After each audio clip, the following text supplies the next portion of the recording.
모사제인, 성사제천이라는 한자어로 제목을 한번 붙여봤습니다. 이게 삼국지에 나오는 말인데요. 그 삼국지의 제갈량 아시죠? 제갈량이 북쪽에 있는 그 사마의를 상대로 불공격을 펼치게 되는데, 그래서 궁지로 다 몰아넣고 이제 승리를 눈앞에 둔 가장 결정적인 순간에 비가 막 쏟아집니다. 그래서 불공격 화공을 펼치는데 그게 이제 불화살이 다 의미가 없어지죠. 그래서 사마이가 이제 살아서 돌아가게 되는 그런 사건이 있습니다. 이제 그걸 두고서 이제 제갈량이 옛날에 적벽에서 이제 조조랑 싸웠던 적이 있어서 그 불공격으로 이제 바람이 불어가지고 조조의 대군들을 불화살 쏘는데 바람이 또 도와줘가지고 조조를 물리치는 그런 장면이 있었는데, 이번에는 소나기 때문에 불공격이 실패했구나 이러면서 일이 이루어지고 안 이루어지고 하는 게 하늘의 뜻에 달렸구나 이러면서 이제 탄식하는 장면이 나옵니다. 이제 거기서 나온 말이 모사제인 성사제천이란 말인데요. 여러분 딱 들으면 아실 겁니다. 모사제인, 일을 도모한다 할 때 모사죠. 그러니까 일을 도모하는 건 제인, 사람 손에 달렸다. 그리고 일이 성사된다 이런 표현을 하죠. 성사제천, 하늘천이니까 일이 성사되는 건 일이 이루어지는 건 하늘에 달렸다 그 소리죠. 전 이 에스더서를 생각하면 딱 이 단어가 떠오릅니다. 모사제인 성사제천. 모르드게 제갈량 같은 전략이 나오죠. 자, 그리고 한미모하는 에스더의 미모와 용기가 나오는데, 자, 그런 합작품이 모사제인이라고 한다면 마지막에 이제 피날레에서 유다 민족이 구원받고 셀러브레이트한 잔치로 끝이 나는데, 자, 이 그 유다 민족이 구원받는 그것은 하늘에 달려 있는 거죠. 성사제인, 제천인 거죠. 자, 이 말이 기독교 버전으로도 존재하죠. 유명한 암송 구절이 잠언에 나옵니다. 잠언 16장 9절, 많은 분들이 암송하는 구절이죠. 같이 한번 읽어보겠습니다. 시작. 사람이 마음으로 자기의 길을 계획할지라도 그 걸음을 인도하는 자는 여호와시니라. 아멘. 자, 이게 기독교 버전의 모사제인 성사제천이죠. 사람이 다 계획하고 도모하지만 결국에 그걸 성사되게 하고 걸음을 인도하시면 여호와시다. 오늘 이야기는 에스더서는 페르시아 제국 시절의 이야기죠. 여기에 등장하는 왕의 이름은 아하수에로 왕입니다. 원래 왕후가 있었죠. 와스티라는 왕후가 있는데 굉장히 많은 사람들이 모이는 좋은 자리에서 VIP들하고 같이 즐기는 자리에서 이 와이프가 예쁘게 입고 등장해야 되는데 등장을 안 해버렸죠. 거부를 해버렸습니다. 그래서 이제 이 아하수에로 왕이 굉장히 열받았죠. 그래서 망신살이 뻗쳤다 이러면서, 그리고 국가 기강을 잡아야 된다 이러면서 바로 이 왕비를 폐위를 시켜버리죠. 신하들도 열받았죠. 자, 그래서 이제 전국적으로 한미모 한다는 여자들을 다 이제 왕비 후보감으로 이제 찾아야 돼서 많은 사람들이 오게 되는데 그 중에 한 명이 이제 바벨론 때 포로로 잡혀왔던 모르드게. 자, 모르드게가 자기 딸처럼 고아였던 이 에스더 어릴 때 엄마 아빠가 죽었죠. 그래서 고아로 자랐던 이 애를 이 삼촌이 키워줬죠. 이 에스더도 이제 성경에 보면 이쁘고 몸매도 좋고 뭐 자세하게 나와 있습니다. 자, 그래서 이 에스더가 본선에 이제 들어가게 되죠. 미스 페르시아에 이제 뽑히게 됩니다. 미스 페르시아 진이 돼버리죠. 자, 근데 그 참여하게 될 때 이 모르드게가 에스더한테, 딸 같은 에스더한테, 야, 너 유대인이라고는 절대로 밝히지 마라. 그러니까 페르시아인인 것처럼 행동을 하는 거죠. 어떻게 보면 왜 그랬나 생각해 보면 어쩌면 인종차별을 받을까 뭐 그런 생각을 했던 것 같습니다. 자, 아무튼 그래서 이 극적으로 에스더가 왕비가 되게 되죠. 자, 모르드게는 이제 왕궁 안에서 신하 노릇을 하던 사람이라 거기서 왕궁을 거닐고 있는데, 이 에스더랑 그래서 대화도 하고 이렇게 지냈는데, 어느 날 거닐다 보니까 왕의 문지기 두 신하가 서로 대화를 주고받는데 보니까 이게 지금 왕궁 안에서 아수에로 왕을 암살하려는 시도가 지금 있다, 그런 음모를 꾸미고 있다라는 첩보를 듣게 되죠. 자, 그래서 이제 에스더한테 빨리 알려줬죠. 야, 큰일 났다. 아수에로다 죽게 생겼다라고 이제 알려주게 됩니다. 자, 그리고 그 사건을 이제 왕이 궁중일기에다 기록하게 하죠. 그래서 그 사건을 모르드게가 이런 일을 해서 살았다라는 내용을 적어놨습니다. 자, 그 무렵에 그러고 나서 얼마 안 지나서 아하수에로 왕이 하만이라는 아각 사람 하만이라는 사람을 자신의 오른팔로 제2인자로 등용을 하고 이 하만한테 모든 권한을 다 주는 그 장면이 나옵니다. 자, 그래서 이제 어떻게 보면 실세가 된 거죠, 하만이. 그래서 하만이 궁궐을 돌아다니면 모든 사람이 이제 높은 위치에 있으니까 다 절도 하고 굉장히 리스펙트를 하는데 익셉 모르드게죠. 모르드게는 절은 당연히 안 하고 눈 하나 깜짝하지 않고 고개 뻣뻣하게 하고 다니는 겁니다. 자, 그걸 이 하만도 보고 다른 신하들도 다 본 거죠. 자, 그래서 이제 이 하만이 이놈 봐라 이래서 이놈 죽여야 되겠다라고 마음을 먹고 이참에 아예 유대민족 전부 다를 다 그냥 말살해 버려야 되겠다. 마치 나치가 그렇게 그런 수용소를 하면서 다 힘든 유대민족으로 말살을 안티세미티즘을 했듯이 그런 장면이 봅니다. 자, 그래서 이제 1월에 언제 유대민족을 진멸하면 좋을지 이제 제비를 뽑았더니 12월이 딱 걸려서 이제 12월에 그런 걸 해야 되겠다 하고 왕한테도 빨리 퍼블리시해서 조서를 내려서 명령을 내려서 이 마음 변하지 않게 빨리 이렇게 해달라 이렇게 해서 허락을 해, 네 맘대로 해라 이렇게 됐죠. 자, 그래서 이제 이 모르드게가 하만하고 이게 갈등을 겪는 장면으로 에스더가 시작을 하는데, 자, 이 역사적으로 볼 때 사실 이 두 남자의 권력 다툼만은 아닙니다.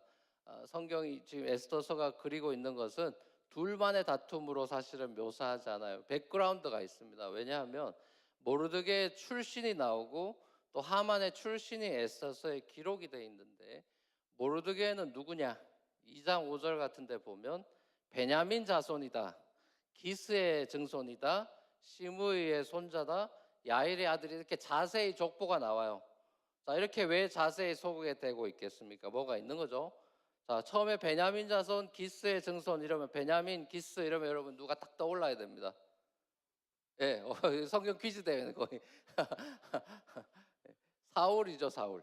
그러니까 사울 왕가 사람이란 소리를 이렇게 적어 놓고 있는 겁니다. 자, 그럼 하만에 대한 디스크립션은 3장 1절에 나오는데 아각 사람 함무다다의 아들 이렇게 소개가 되고 있어요. 자, 아각 사람 하면 아각은 누굽니까? 예, 이것도 성경 퀴즈죠. 아각은 아말렉 족속의 왕입니다. 그러니까 아말렉 족속의 후손이라는 거죠. 그 왕, 둘 다 왕가예요. 사울 왕과 아각 왕가 사람들. 자, 그러면 사울하고 아말렉 하면 또 성경이 어디가 떠올라야 되죠? 어디가 떠올라요? 사무엘상이 사울 이야기는 사무엘상에 나오니까 사무엘상 15장에 나오죠. 거기 보면 사울이 하나님으로부터 명령을 받죠. 무슨 명령을 받습니까? 아말렉 족속을 다 진멸해라 이렇게 명령을 합니다. 그게 이제 흔히 헤렘 명령이라 그러죠. 자, 근데 불순종하죠. 다 양 같은 거 좋은 거 챙겼죠. 그래서 이 소리가 들리는 소리가 뭡니까라고 사무엘이 꾸짖는 장면이 나오죠. 그러면서 불순종해서 당신은 이제 왕 못한다라고 이제 리젝트 되는 장면이 나오지 않습니까? 자, 그럼 하나님이 왜 아말렉 족속을 다 진멸해라 이런 명령을 내렸느냐? 자, 그 헤렘 명령을 알려면 또 어디로 넘어가야 돼요? 예, 출애굽기로 넘어가야 됩니다. 자, 출애굽기로 가면 그때 어떤 일이 벌어지죠? 이제 홍해 갈라지고 출애굽에서 광야길을 걸을 때 어떤 일이 벌어집니까? 아말렉 족속이 갑자기 등장하죠. 광야에서 등장해서 어떤 짓을 하죠? 수백만이 이제 광야길을 걷고 있는데 많은 사람들이 텐트 들고 걸어가면 항상 뭐 많은 무리는 똑같지만 뒤에 처지는 사람들이 있죠. 군대도 마찬가지입니다. 행군하면 뒤에 처지는 사람들이 힘드니까. 처진 사람들이 누구겠어요? 노약자들, 어린아이들, 뭐 장애인들 이런 사람들이겠죠. 자, 그 사회적 약자, 불쌍한 사람들이 이제 뒤에 다 처졌는데 아말렉 이 사람들이 걔네들을 공격해가지고 약하니까 공격하고 다 약탈해가고 욕보이는 일이 벌어집니다. 자, 그래서 하나님이 열받았어요. 이놈들, 내 자식들을 건드렸으니까 얘네들은 다 진멸해버려서 완전히 다 멸절되게 해야 된다. 그 명령이 이제 신명기에 나오죠. 그걸 이제 헤렘 명령이라 그럽니다. 자, 그래서 사울이 불순종하는 바람에 지금 에스더서까지 이 민족이 남아서 괴롭히고 있는 겁니다. 그러니까 하만과 모르드게의 갈등은 그동안 계속 역사적으로 반복되어 온 이스라엘과 아말렉과의 대결을 보여주는 장면입니다. 자, 하만이 그래서 이 유대 민족을 말살하고 하려고 하는 소식을 모르드게가 들었죠. 자, 그래서 큰 일이 벌어졌죠, 지금. 그래서 옷을 찢으면서 붕괴합니다. 그리고 굵은 베옷을 입고 죄 뒤집어 쓰고 대성통곡을 하면서 슬퍼하면서 궁궐에 이제 있는데, 왕의 조서까지 내려졌으니까 바꿀 수도 없잖아요. 자, 그래서 이제 온 유다 백성들도 그 소식을 듣고 이제 내셔널 지금 크라이시스가 온 거니까 너무 큰 일이 벌어졌죠. 절대절명의 민족적인 위기 앞에 놓여서, 자, 이 얘기가 이제 에스더한테, 궁 안에 있는 왕비한테까지 이 소식이 전해지게 됐습니다. 자, 그래서 모르드게가 에스더 신하 하닥한테 빨리 에스더한테 네가 가가지고 이 조서 빨리 무효화 시켜라라는 긴박한 상황이 펼쳐지고 있죠. 지금 뭐 대한민국하고 비슷하죠. 자, 이런 긴박한 상황이 막 펼쳐졌습니다. 자, 그랬더니 에스더 말이, 원래 페르시아 법에는 이게 왕이 안 부르는데, 그 누가 됐던 왕비든 뭐 아들이든 누가 됐건 간에 왕이 안 부르는데 왕의 안전에 나아가는 거는 페르시아 법에는 불법이기 때문에, 그리고 심지어 사형도 선고할 수 있기 때문에, 그리고 지금 저 같은 경우는 왕 얼굴 못 본 지가 한 달이 지났습니다. 왕이 저를 안 불러요 라고 이렇게 이제 회신을 하면서, 되게 그거는 리스키한 거다라고 약간 한 발 빼는 장면이 나오죠. 자, 그랬더니 이제 모르드게가 그 회신을 받고 마음이 급해가지고, 지금 나라가 난리가 났으니까 이제 에스더한테 빨리 또 카톡을 보내죠. 야, 에스더, 이러면서 카톡을 보내서, 너 지금 왕궁에 지금 너 혼자 지금 이렇게 피신해가지고 네 혼자 지금 잘 먹고 잘 살겠다는 거냐? 이 지금 민족이 난리가 났는데 네가 입 싹 다물고 모른 체하고 외면하고, 네가 인생 그런 식으로 살면 네도 망하고 네 집안도 쫄딱 망할 거다. 너 아니어도 유다를 구원할 수 있는 길이 있다. 이건 이제 하나님이 다른 방법을 쓰시겠다는 표현이겠죠. 너 아니어도 유다가 구원받을 길이 있어. 그러면서 네가 이렇게 지금 왕후의 자리에 있는 것이 이때를 위함이 아닌지 누가 아느냐라고 책망하고 꾸짖으면서 막 혼내는 문자를 보냅니다. 자, 이 에스더가 이제 미스 페르시아 진으로 뽑혀가지고 왕후가 됐는데, 자, 이게 그 자리에 앉아 있는 것이 그냥 자기 혼자 호의호식하고라고 있는 게 아니라 유대 민족을 구원하기 위한 하나님의 섭리인지도 모른다는 이 모르드게의 말에 에스더가 두 번째 충격을 받은 것 같아요. 처음에 충격을 받았죠. 나라 꼴이 이렇게 됐다고. 자, 그리고 에스더가 하나님의 부르심에 이제 순종을 해서 모르드게한테 부탁을 하죠. 수상궁에 있는 모든 사람 유대인들 싹 다 모아가지고 내셔널 프레어 데이를 해라, 금식 페스트를 해라 하면서 3일 동안 금식 기도 해달라고 요청을 하고, 그럼 나도 궁 안에서 시녀들하고 3일 동안 금식 기도하고 나서 그 왕의 법을 브레이크하고 왕 앞에 그럼 제가 나가겠습니다. 그러면서 유명한 말 하죠. 죽으면 죽으리이다, 이렇게 되죠. 자, 이 법적으로 그거 안 되는 건데요라고 한 발 빼던 에스더가 어떻게 이렇게 죽으면 죽으리다라는 이런 극적인 용기를 발휘할 수 있었을까? 물론 우리가 이제 에스더의 심경을 다 알 수는 없지만 저는 이런 고민을 안 할 수가 없었던 것 같아요. 자, 이 여인에게서 어떤 이런 죽으면 죽으리다 이런 말이 나올 수 있느냐? 기도의 힘이겠다 싶기도 합니다. 중보기도 3일 동안 기도하신 분들이 많고 또 자기도 3일 동안 기도를 했으니까 기도 속에서 뭔가 하나님이 마음을 움직였겠죠. 자, 그러면 이 그 부르심의 결국에 소명에 이제 부르심에 응답하는 장면인데, 자, 저는 그걸 본 겁니다. 사람이 여러분 자기 위치에서 하나님이 나를 부르셨다라는 부르심이 확실한 사람들이 있고 그게 흔들리는 사람들이 있습니다. 확신하는 사람들은 용기를 내고 두려워하지 않습니다. 이 부르심이란 게 그래서 굉장히 중요한 거예요. 여러분, 우리가 많은 인생을 살아가면서 많은 경우 용기를 못 내는 거는 뭐 소심해서다 뭐 이런 게 아니라, 물론 그런 성격도 있겠지만 많은 경우 우리가 용기를 못 내는 거는 하나님이 나를 부르셨고 나를 통해 일하신다는 확신이 없기 때문에 그런 거예요. 내가 하는 일에 소위 말하는 올인하지 못하는 것도 이 부르심에 대한 확신이 없기 때문입니다.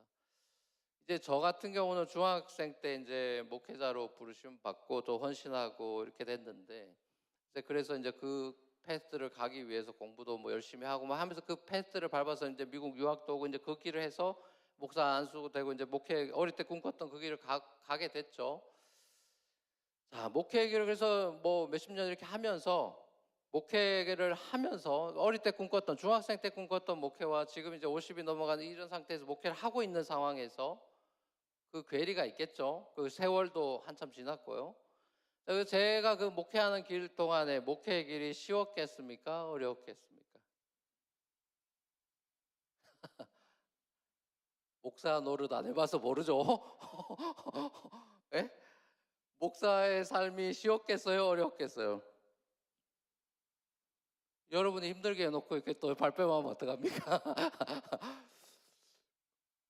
뭐 목회뿐만 아니라 우리 인생살이 자체가 어떤 부르심에 있든지 삶이 쉽지가 않잖아요. 그러니까 여러분이나 저나 쉽게 지치잖아요. 어떤 직장 생활하던 뭘 하던 뭐 육아를 하던 뭘 하던 그 부르심의 자리에서 우리가 계속 견디고 있다는 것은 쉽지 않죠. 그건 모두가 공감할 겁니다. 자, 그리고 이제 흔들리기도 하고 이게 다 때려치우고 싶을 때도 있고 막 그럴 겁니다. 목회도 마찬가지죠. 흔들릴 때가 있고, 야, 이거 계속 할 수 있나? 내가 실력이 부족한 데부터 시작해서 온갖 생각들이 올 수 있죠. 자, 그때 이제 흔들릴 때마다 그러면 어떡합니까? 사람들이 뭐 격려하면서 잘하고 있습니다. 격려도 필요하고 다 필요하지만 가장 결정적으로 쓰러져 있을 때 다시 일어날 수 있는 그 용기와 힘은 하나님이 나를 부르셨고 이 자리로 앉혀놨다라는 그 소명의식입니다. 그거 없으면 그 노릇 못합니다. 하나님이 나를 부르시고 이 자리에 하나님이 인도하시고 앉혀놨다라는 부르심을 기억하는 것이죠. 그러니까 부르심의 사람은 다시 일어날 수 있어요. 소명에 붙들린 한 사람이 세상을 바꾸는 겁니다. 원래가 이 공동체의 운명을 바꾸죠. 소명에 붙들린 한 사람이 가정을 변화시킬 수도 있고, 소명에 붙들린 한 사람이 도시를 변화시킬 수도 있고, 심지어 국가를 변화시킬 수 있는 그 한 사람이 있죠. 우리 역사적으로 많이 봅니다. 미국뿐만 아니라 전 세계 사람들에게 그 인종차별의 그런 불이함을 일깨웠던 시빌 라이트 그 무브먼트의 부르심을 받은 마틴 루터 킹 주니어 목사님 같은 분들 지금 많은 변화를 일으키셨죠. 하나님의 부르심에 강하게 반응하고 확신했던 사람들이 운명을 바꿔버립니다. 소명의 사람이 운명을 바꾸는 것이죠. 자, 소명을 발견한 에스더가 유대 민족의 운명을 바꿔놓죠. 죽음에서 생명으로 바꿉니다. 네가 왕후가 된 것이 이때를 위함이 아닌지 누가 아느냐라는 모르드게의 이 청천벽력 같은 말이 에스더의 가슴에 소명의 불을 던졌습니다. 이 소명의 불은 죽으면 죽으리다라는 일사각오의 용기 있는 고백을 터뜨리게 만들어 버렸죠. 이 죽으면 죽으리다는 책 제목이죠. 안희숙 사모님의 유명한 책 제목이고, 이 한국의 신사참배 시절에 많이 유행했던 말이죠. 자, 결국 에스더가 이렇게 용기 있게 왕 앞에 나아가서 이제 3일 금식 끝내고 이제 나아갈 때 예복 딱 입고 이제 나아가는데, 왕이 이제 그 정원을 거닐다가 이제 보게 되는데 그 아름다움에 반하게 되죠. 그래서 다시 이제 부르게 되는데, 제가 금식했을 때는 되게 좀 초췌해졌던 것 같은데 에스는 어떻게 된 거죠? 더 이뻐졌나요? 3일 하면 다이어트 효과가 있는 겁니까? 전 여자가 아니라 잘 모르겠어요. 뭐가 뭔지 모르겠어요. 제가 보기에 약간 수척해지고 별로 이렇게 안 이뻤을 수도 있을 것 같은데, 아무튼 그게 또 신기한 거예요. 그러니까 하나님 이렇게 하시는 거죠. 자, 그래서 총애를 받고 네 말만 해라, 뭐든지 소원 들어주겠다 이렇게 되죠. 뭐 나라 절반이라도 주겠다 뭐 그런 얘기를 합니다. 그래서 이때다 싶어가지고 에스더가 하만이 사실 우리 다 죽이려고 하고 지금 이런 짓을 하고 있다. 자, 그래서 하만과 그 집안을 다 멸하게 해달라 이런 요청을 하게 되죠. 그래서 하만이 원래 모르드게 잡아 죽이려고 만들었던 장대에다가 하만 자기가 매달려서 죽게 되는 이 역전이 일어나게 되죠. 그 조서도 다 취소하게 되고 그 다시 조서를 써서 유대인들을 다 죽이려고 한 아각 사람들이나 다른 민족들 유대인 건드리면 너희들이 다 죽는다, 이런 조서를 다시 이제 내리는 역전이 일어나게 되죠. 자, 그 역전승의 날이 12월 13일이고 이제 14, 15일 이틀 동안에 그래서 셀러브레이트하는 축제가 펼쳐지는데 그 페스티벌 이름이 부림절이죠. 자, 이 부림절은 지금도 이제 그 주이시들이 할러데이로 지키죠. 평안함을 이렇게 어려울 때 애통이 기쁨으로 변하고 슬픔이 기쁨으로 변한 날. 원래 이게 부림이란 말은 이 캐스팅 랏, 이게 제비 뽑기 할 때 랏을 던졌다 할 때 그 랏 제비라는 게 이제 그 부르, 히브리어로 부르예요, 부르. 원래 유다인 몰살을 하려고 하만이 캐스팅 랏 하면서 날짜 잡았던 그 제비 뽑는다, 거기서 이제 나와서 역전이 일어난 걸 기념하면서 부림이라고 한 건데, 자, 이 하만 대 모르드게, 아각 대 유다 민족의 대결이 유대 민족의 역전승으로 끝이 나는 게 이제 에스더서인데, 자, 이게 뭘 부림절로 셀러브레이션으로 끝이 나는데, 자, 이 그림 전체 에스더의 그림이 뭘 보여줍니까? 예수 그리스도의 나라와 사탄의 나라의 이 킹덤 크래시를 보여주는 거예요. 성과 악의 대결을 보여주고 있고, 하나님의 나라와 세상의 나라, 사탄의 나라가 영적인 대결을 펼치는 그 장면을 보여주죠. 여러분, 신약에 보시면 예수님 그 스토리에서 예수님의 측근에 있는 가룟 유다에게 누가 나타납니까? 사탄이 등장하죠. 그 마음에 예수 팔아먹을 생각을 집어넣죠. 자, 그래서 예수 그리스도를 십자가에 못 박습니다. 자, 거기 이제 어떻게 보면 장대에 못 박으려고 하는 그 장면하고 비슷하죠. 자, 예수님은 십자가로 박혔어요. 그래서 십자가 나무에 달렸죠. 자, 그래서 사탄과 그 세상의 세력들은 이 신을 조롱하고 자기들이 이겼다라고 주장하고 있는 그 순간에 어떤 일이 펼쳐집니까? 하나님이 3일 만에 예수를 부활시켜 버리죠. 자, 그래서 역전을 거둬버립니다. 하나님의 나라가 승리하는 그 승리의 선포를 해버리죠. 자, 그래서 이 부활은 승리를 선언하는 것이죠. 자, 우리 교회들이 이렇게 주일에 모여서 예배하고 셀러브레이션 하는 거, 예수 그리스도의 역전성, 부활의 승리를 기념하고 자축하고 리마인드하고 감사하면서 드리는 승리의 축제죠. 자, 그런 의미에서 우리도 뉴 푸림 페스티벌을 지금 하고 있는 것이죠. 자, 재밌게도 에스더서에서는 하나님이란 단어나 뭐 여호와란 단어나 뭐 주님, 이런 단어가 에스더서 이 긴 스토리에 단 한 번도 나오지 않습니다. 단 한 단어도 나오지가 않아요. 자, 그래서 이 책이 정경이 되기까지 시간이 좀 걸렸습니다. 이 세큘러 스토리가 왜 성경이 돼야 되냐 이거죠. 자, 에스더서에 하나님이란 단어가 한 번도 안 나오지만 분명히 우리는 하나님의 숨결을 느낄 수 있고 그 손을 볼 수 있죠. 하나님이 숨어 계십니다. 히든가시죠. 에스더서의 이야기가 모르드게와 에스더가 합작해서 만들어낸 승리처럼 보이지만 사실상 이 에스더서는 하나님의 승리를 보여주고 있는데요. 모르드게와 에스더가 계획하고 추진해 나가고 일을 모사를 하고 있던 것 같지만 하나님께서 배후에서 모든 걸 섭리하고 있는 제천을 봅니다. 모사제인 성사제천. 고아인 에스더가 왕비가 돼버린 것도, 아수에로 왕이 이제 왕에게 법을 어기고 에스더가 왔을 때 이 왕이 그 에스더가 금식하고 왔음에도 불구하고 이뻐 보이게 한 것도, 또 아수에로 왕의 스토리를 보면 밤에 이제 잠이 안 와가지고 책 좀 보자 이러다가 궁중일기 가져와라 그래 보는데 모르드게 사건을 보게 되는 우연의 장면이 또 나옵니다. 자, 모든 우연처럼 보이는 이 모든 일들이 다 합력해서 선을 이루는데 작동을 하고 있습니다. 자, 어릴 때 부모님을 둘 다 잃어버린 큰 아픔을 가진 고아로 에스더가 자라났죠. 자, 뭐 고아로 자란다는 게 어떤 건지 그렇게 안 자라봐서 모르겠습니다만 너무나 어려운 환경 아니겠어요? 자, 그 가운데 삼촌 모르드게한테서 입양이 돼가지고 이제 그나마 잘 자라왔지만 또 어떤 혼란이 있었겠습니까? 내가 유대인인가 페르시아인인가 하는 정체성의 또 혼란도 있었겠죠. 자, 그렇게 자라면 고아인데다가 정체성도 애매하고 포로로 잡혀온 사람이고 뭐 비전이 있습니까, 여러분? 자, 그런 상황, 그런 삶이면 어떻게 되겠어요, 사람이? 대부분의 경우는 하나님을 엄청나게 원망하고 하나님을 안다 해도 별로 좋아하지 않겠죠. 하나님 내 삶을 왜 이렇게 만들었나? 나는 왜 고아가 돼야 돼? 나는 왜 이렇게 살아야 돼?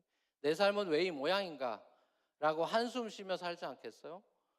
자, 근데 하나님이 이 에스더의 불쌍한 이 에스더의 삶을 역전시켰습니다. 개인적으로도.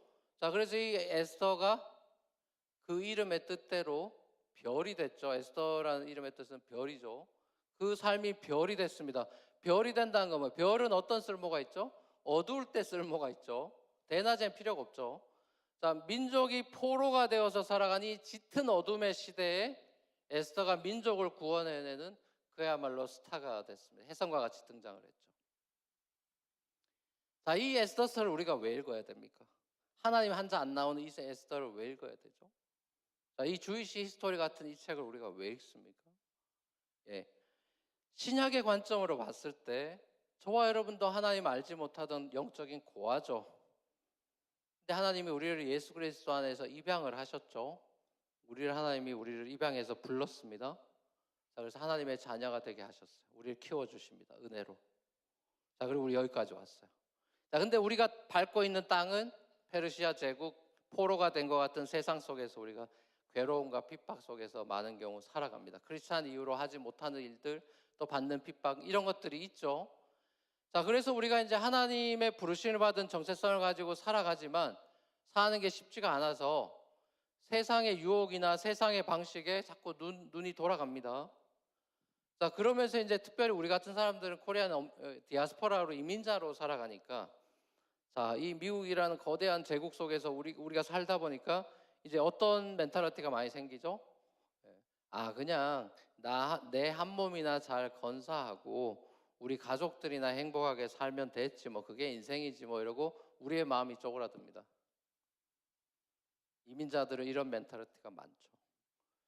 나도 먹고 살기 힘들고 우리 집안 지금 챙기기도 바쁜데 누굴 챙기냐? 나 하나 살기도 버거운데 누굴 챙기고 성교가 뭐고 뭐 그런 걸, 그건 다 여유 있는 사람들이나 하는 거지 라고 하면서 셧다운을 해버리죠. 여러분 하나님이 부르셨다 그랬죠. 제가 예수 그리스도 안에서 여러분을 불러서 입양을 했습니다. 하나님이 여러분을 부르실 때 그냥 여러분 한 몸 하나 건사하고 잘 먹고 잘 살다가 끝나는 그런 인생으로 부르셨을까요? 그렇게 생각하는 사람 별로 없을걸요. 하나님이 저와 여러분들을 부른, 고아 같은 저와 여러분들을 예수 그리스도 안에서 입양하고 불러주시고 구원을 하셨다면 뭔가 하나님의 뜻과 계획과 섭리가 있지 않겠어요? 에스더를 통해서도 하신 일을 보는데, 우리가 우리 어떤 가정, 그리고 더 나아가서는 도시와 이웃들과 또 민족과 세상을 구원하는 그 별이, 진정한 별은 예수님이니까, 이 땅에 빛으로 오신, 우리 이제 대림절이고 크리스마스가 그 빛을 상징하죠. 자, 그 별과 같이 오신 예수 그리스도, 진정한 스타로 오신 그리스도 안에서 우리가 연합한 사람으로 그리스도와 함께 살아가는 사람들로 하나님의 우리를 향한 뜻은 우리의 비전보다 훨씬 큽니다. 여러분이 꿈꾸는 그 정도 스케일로 하나님이 만족하지 않습니다. 나 하나 잘 먹고 우리 가정 대충 잘 사는 것, 그건 하나님의 뜻이 아닙니다. 그걸 훨씬 더 넘어서는 하나님의 계획이 있죠.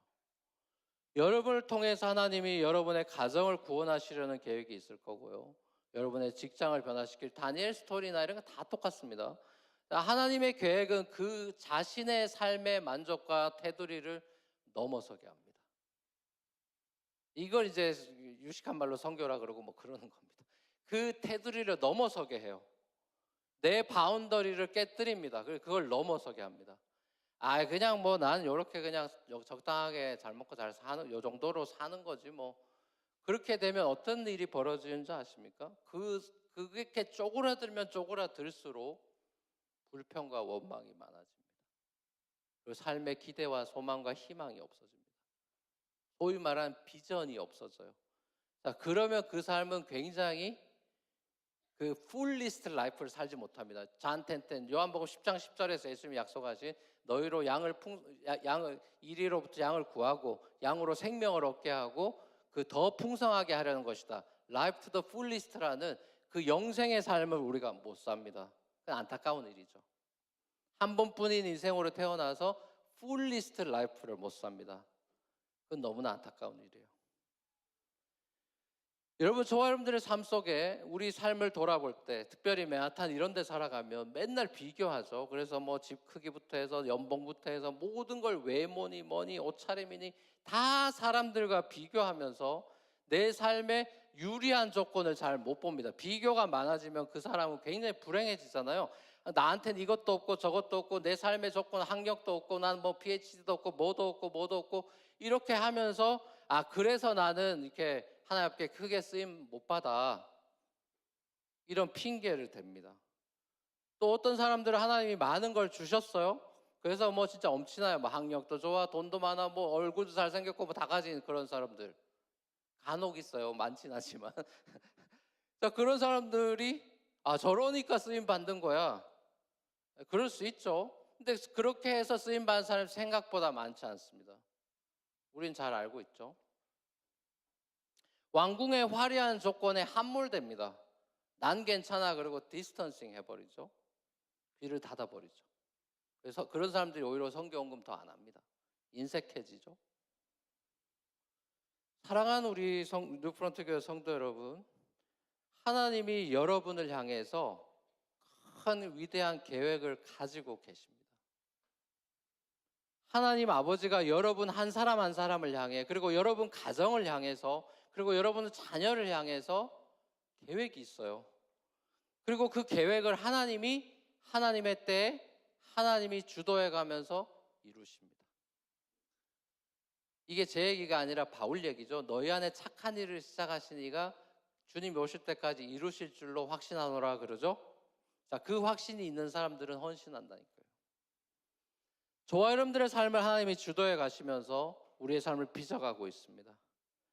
우리를 날마다 부르시고요, 주님 안에서 주님과 함께 동행하는 삶의 기쁨을 누리기를 원하시고 그 영생의 삶을, 그 라이프 투 더 풀리스트의 삶으로 우리를 부르셔서 우리를 통하여 하나님이 놀라운 일들을 행하십니다.